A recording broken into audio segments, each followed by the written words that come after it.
Good morning everyone. इᱧᱟᱹᱜ ᱧᱩᱛᱩᱢ ᱦᱩᱭᱩᱜ ᱠᱟᱱᱟ ᱢᱤᱱᱟᱛᱷᱤ ᱦᱟᱸᱥᱫᱟ ᱟᱨ ᱱᱤᱛᱚᱜ ᱫᱚ ᱡᱟᱶᱟᱭ ᱫᱚ ᱯᱟᱹᱨᱤᱥ ᱛᱤᱧ ᱫᱚ ᱵᱚᱫᱚᱞ ᱟᱠᱟᱱᱟ ᱟᱨ ᱥᱚᱨᱮᱱ ᱟᱠᱟᱱᱟᱹᱧ। ᱛᱚ ᱵᱟᱲᱟᱭ ᱜᱮᱭᱟ ᱯᱮ ᱡᱟᱦᱟᱸ ᱛᱤᱱᱟᱹᱜ ᱢᱟᱨᱮ ᱥᱟᱵᱥᱠᱨᱟइबर ᱠᱚ ᱢᱮᱱᱟᱜ ᱯᱮ ᱛᱤᱧᱟᱹ ᱤᱧᱟᱹᱜ ᱵᱟᱨᱮᱛᱮ ᱟᱨ ᱡᱟᱦᱟᱸᱭ ᱠᱚ ᱵᱟᱯᱮ ᱵᱟᱲᱟᱭ ᱠᱷᱟᱱ ᱫᱚ ᱤᱧ ᱫᱚ ᱦᱩᱭᱩᱜ ᱠᱟᱹᱱᱟᱹᱧ ᱢᱚᱭᱩᱨᱵᱷᱚᱸᱡᱽ ᱳᱰᱤᱥᱟ ᱨᱤᱱᱤᱡ ᱟᱨ ᱦᱚᱞᱟ ᱤᱧᱟᱹᱜ ᱮᱠᱡᱟᱢ ᱛᱟᱦᱮᱸ ᱠᱟᱱᱟ ᱚᱱᱟ ᱥᱟᱶᱛᱮ ᱦᱩᱲᱩ ᱦᱚᱸ ᱛᱚᱲᱟ ᱜᱤᱰᱤ ᱨᱮᱱᱟᱜ ᱛᱟᱦᱮᱸ ᱠᱟᱱ ᱛᱟᱹᱞᱤᱧᱟ ᱚᱱᱟ ᱪᱤᱠᱟᱹᱛᱮ ᱮᱠᱡᱟᱢ ᱠᱷᱚᱱᱟᱜ ᱮᱛᱚ ᱛᱚᱲᱟᱧ ᱜᱤᱰᱤ ᱠᱮᱜᱼᱟ। तो ᱤᱧ ᱱᱚᱰᱮ ᱞᱟᱹᱭ ᱟᱯᱮ ᱠᱟᱹᱱᱟᱹᱧ ᱠᱤ ᱤᱧ ᱫᱚ ᱢᱤᱫᱴᱟᱝ ᱦᱟᱣᱩᱥ ᱣᱟᱭᱤफ ᱠᱟᱹᱱᱟᱹᱧ ᱟᱨ ᱢᱮᱨᱮᱡᱽ ᱯᱚᱨᱮ ᱜᱮ ᱤᱧᱟᱹᱜ ᱜᱨᱮᱡᱩᱭᱮᱥᱚᱱ ᱠᱚᱢᱯᱞᱤᱴ ᱞᱟᱹᱜᱤᱫ ᱤᱧ ᱴᱨᱟᱭᱮᱜᱼᱟ। ᱚᱱᱟ ᱪᱤᱠᱟᱹᱛᱮ ᱡᱟᱶᱟᱭ ᱚᱲᱟᱜ ᱠᱷᱚᱱ ᱜᱮ ᱤᱧ ᱫᱚ ᱚᱞᱚᱜ ᱯᱟᱲᱦᱟᱣ ᱤᱧ ᱮᱦᱚᱵ ᱠᱮᱜᱼᱟ ᱜᱨᱮᱡᱩᱭᱮᱥᱚᱱ ᱵᱟᱠᱷᱨᱟ ᱫᱚ ᱟᱨ ᱱᱤᱛᱚᱜ ᱫᱚ ᱥᱮᱠᱮন্ড ᱤᱭᱟᱨ ᱪᱟᱹᱞᱩ ᱟᱠᱟᱱ ᱛᱤᱧᱟᱹ ᱟᱨ ᱥᱮᱠᱮন্ড ᱤᱭᱟᱨ ᱨᱮᱱᱟᱜ 4th ᱥᱮᱢᱤᱥᱴᱟᱨ ᱨᱮᱱᱟᱜ ᱤᱱᱴᱟᱨᱱᱟᱞ ᱮᱠᱡᱟᱢ ᱜᱮ ᱪᱟᱹᱞᱩ ᱞᱮᱱ ᱛᱤᱧ ᱛᱟᱦᱮᱸᱫ। तो ᱚᱱᱟ ᱫᱚ ᱠᱚᱢᱯᱞᱤᱴ ᱮᱱᱟ। तो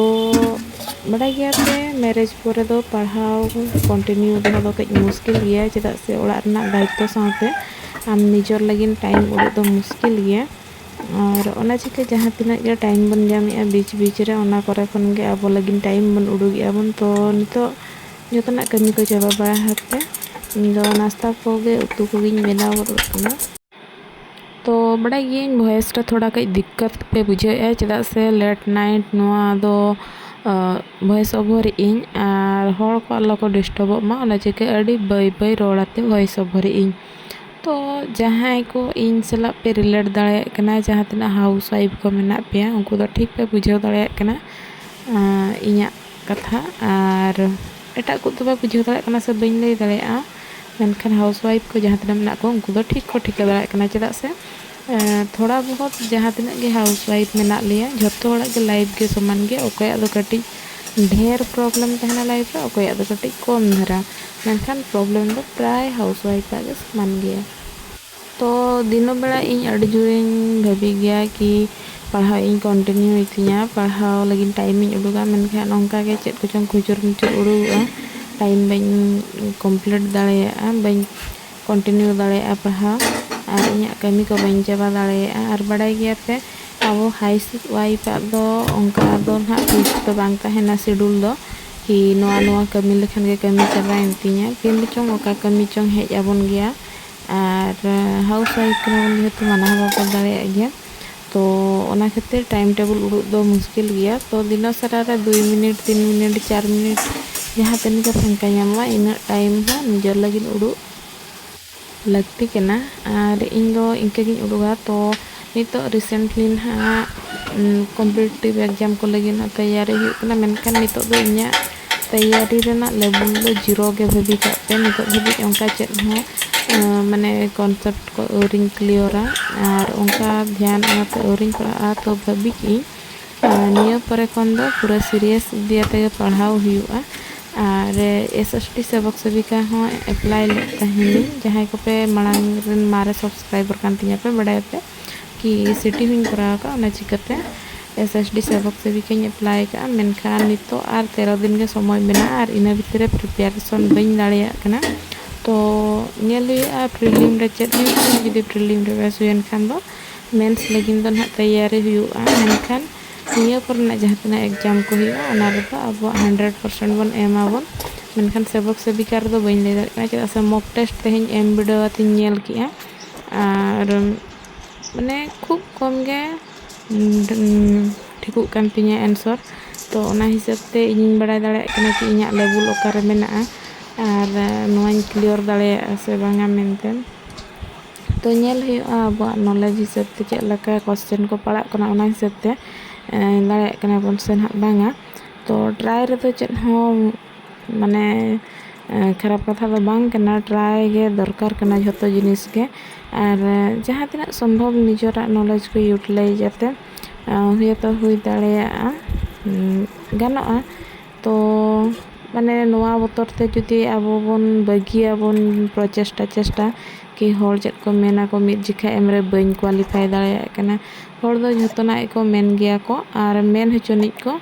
और इन हम मिमेद जेखा दो होड़ा कथा ते अड़ी जुरिन डिमोटिवेट गया और नया बीच रे हो मिद चांदो लेका दो पढ़ा को टोटाली बइन जोटेट बड़ा ले अबही को चेदा से किछि गान कथा इनके इन हूँ अंजम के जहाँ इña माइंड रे खाली सारा घुड़ी स्ट्राइक के तापरे आरो भाभी की इन कि चलो उनको मा मेन गया को तिसो बेस बाको मेना का को कि बेस बाको मेना को। तो डिमोटिभेट दो निजे तेगेम डिमोटिभेटआ निजे तेगेम मोटिभेटोआ उनको तो तीस रहा बाको हजुआ को मोटिभेट दो से तीस रहा नवा दो बाको मेतामा को दू पढ़ा में मेंटेन दो निजे तेगे समय उड़ाते पढ़ाव हुआ तो दिनोसरा रे तेहेñ दो मिड जेखा हो टाइम बइन नाम ले मिड घणी गान हो पढ़ाव लगिन दो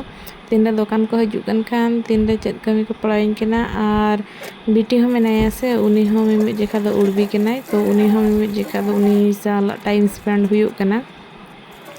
और डंगरी को तोल रको तहन कना को उनको को हाँ मिड जेखा बरते जम को एम हुयु कना तो फोन रे मा बड़ाई गया पे फोन सब बतन पढ़ा खान मा रील्स को के घंटा सना है तो अड़ी जोर डिस्ट्रैक्ट कनी इन बेन टिका दाड़े कना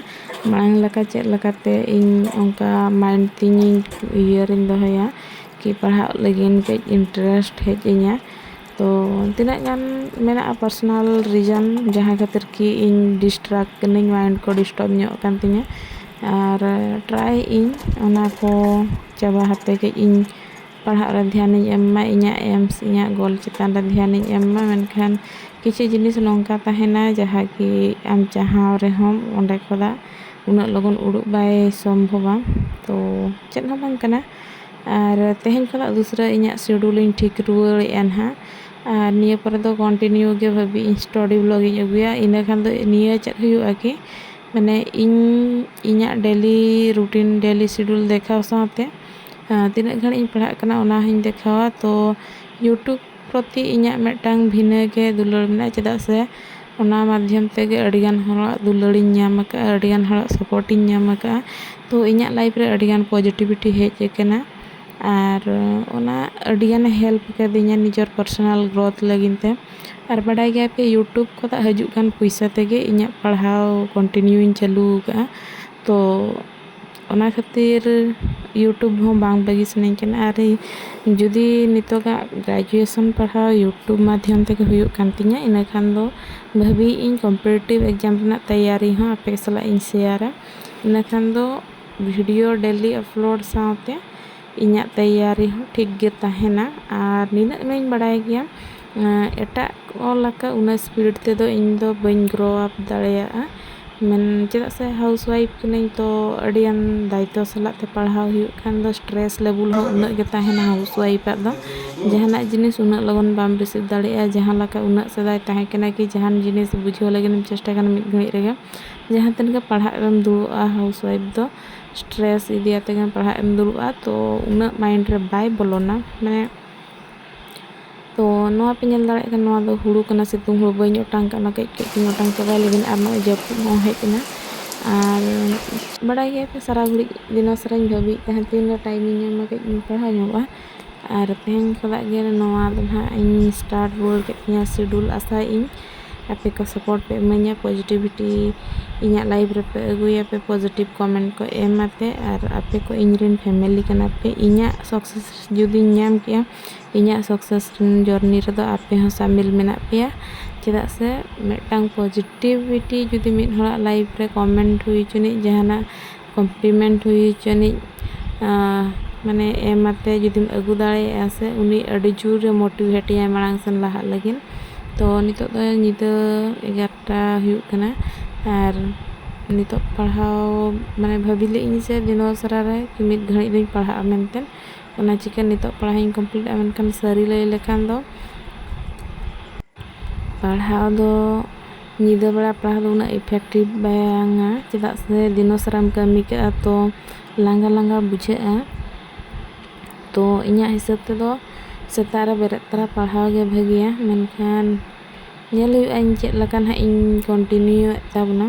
और नेल हुयु इन सक्सेस इन ᱧᱟᱢ से बांगा आशा मा मेना गिया जहां लकाते सक्सेस रना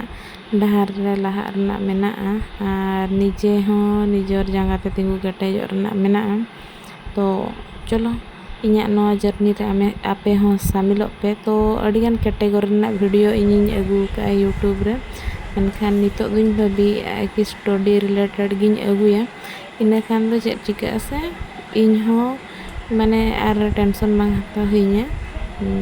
जहां पढ़ाव लगिन इन जहां तना टाइम उडुगो इन के आपे साइ शेयर और डेली वीडियो हूँ अपलोड दाड़िया